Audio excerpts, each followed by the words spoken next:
Alright guys, how's it going? First off, let me say congratulations on buying a new property. Today we're going to cover over the basics of how the missions work and how to set these missions up. Gas stations works just about exactly the same. You'll have one or two different options in there. You can set the prices of your gas at your station. Store owners, currently you cannot set the price of individual items, but ordering the items is what we're really going to talk about today, as well as some of the basic rules for owning a shop. Okay, so for training purposes, I own this shop now. This is my main menu here. Actually, sorry, this is the market menu here. As you can see, everything in my store currently, I have no items. So what we're gonna do is we're gonna come back here. This is my manager owner tablet information. So these two top ones, this is how much money you've earned in your store. This is how much money you've spent in your store. Great for keeping track of analytics. All your basic stuff, distance traveled, goods, customers. Customers are people that actually come in and bought things. Total visits is somebody that's come in, opened your shop, and then left without buying anything. These are your items that you want to bring into your store or that you can sell in your store. Okay, that's your home store tab. Next one is buy goods. The buy goods is setting up a mission for you to do. Okay, this is where you do a mission. Now you can see here the max of 20 items. This is based on your store's level, your upgrade here.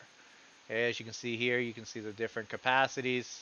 Okay, stock capacities, upgrade the stock capacity, more room in the stores.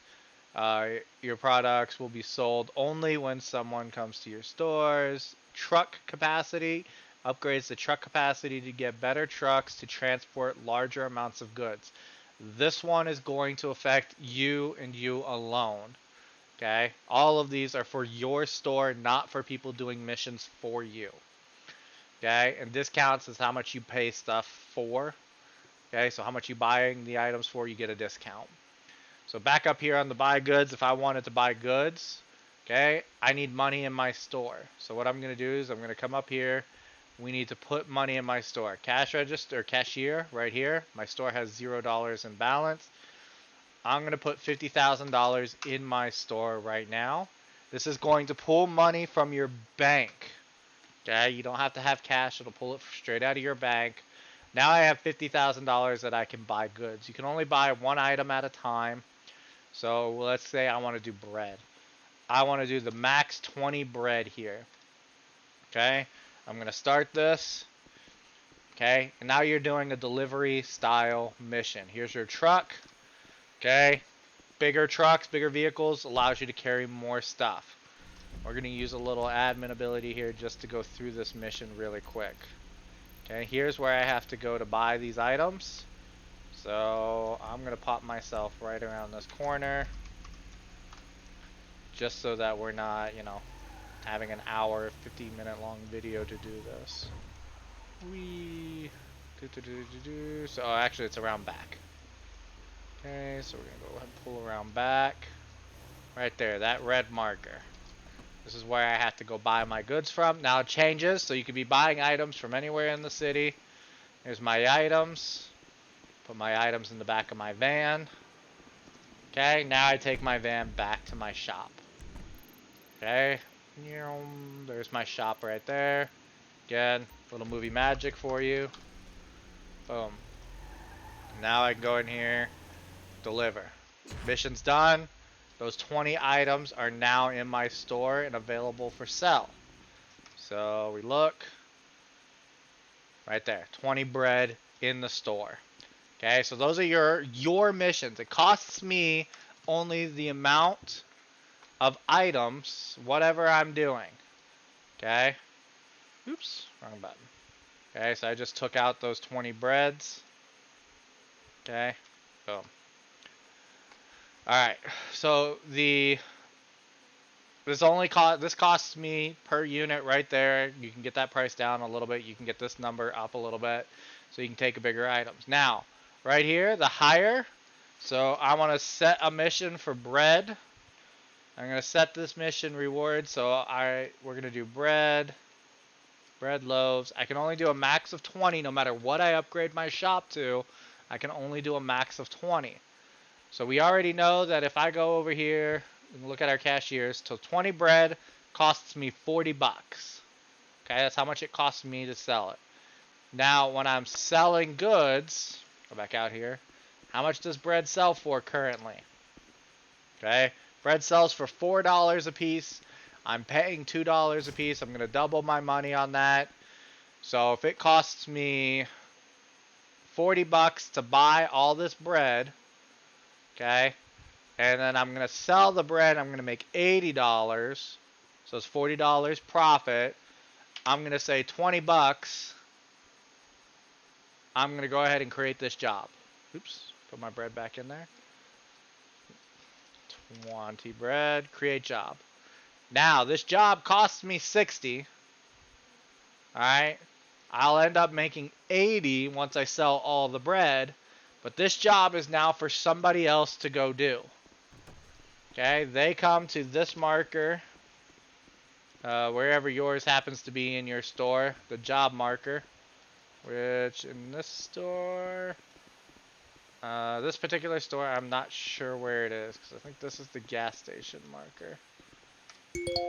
Oh, that's the buy marker there. Oh, there it is, right here. This is your buy marker. This is your job marker. I can't open it because I own this store. So basically, the difference between running your own missions and somebody else running your mission. Okay, if I run my own mission and I crash the truck and I destroy my cargo, I lose out on the cargo and the money that I put on that job. Okay? Whereas if I do this and I put a mission up for somebody else to come do, okay, even if they fail and they blow up the truck, that mission is still there. I don't have to pay a second time for my goods.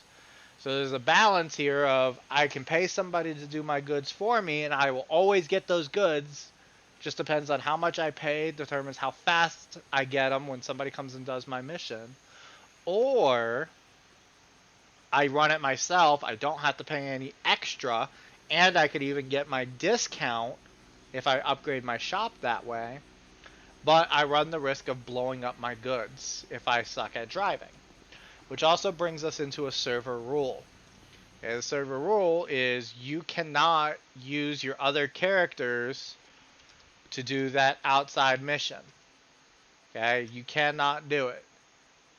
Alright, and the reason behind this is that would be metagaming. You're taking the hazards of, running it yourself and putting it into a position where no matter what, you will always pass that mission, and so on and so forth. But upgrading your store, you can give yourself discounts, you can do larger stocks goods, but putting it out there, there's no risk. It's just a matter of when the job actually happens. Okay? Some other issues as store owners you need to know. You should keep a wide variety of items in stock, and you should always have items in stock. There's an automatic system that will revoke your store. It will take it from you if you do not keep your store stocked. Okay? If you don't keep your store stocked over a certain amount of time, and it's not a very large amount of time, it's only a few days, your store stays empty, the city will automatically recover the store and it'll go back to auction, and you just lose out on your money. By becoming a store owner, you are agreeing to keep your store or your gas station or your gun shop supplied. Alright, that's a requirement. The other thing to remember, that if you do want to sell your store, please contact D8. All store sales must go through D8. Alright, if you try to sell it without going through D8, you will lose your store. Alright, if you guys have any questions, please feel free to contact staff. We'll do everything that we can to answer all of your questions. Have a good one, guys.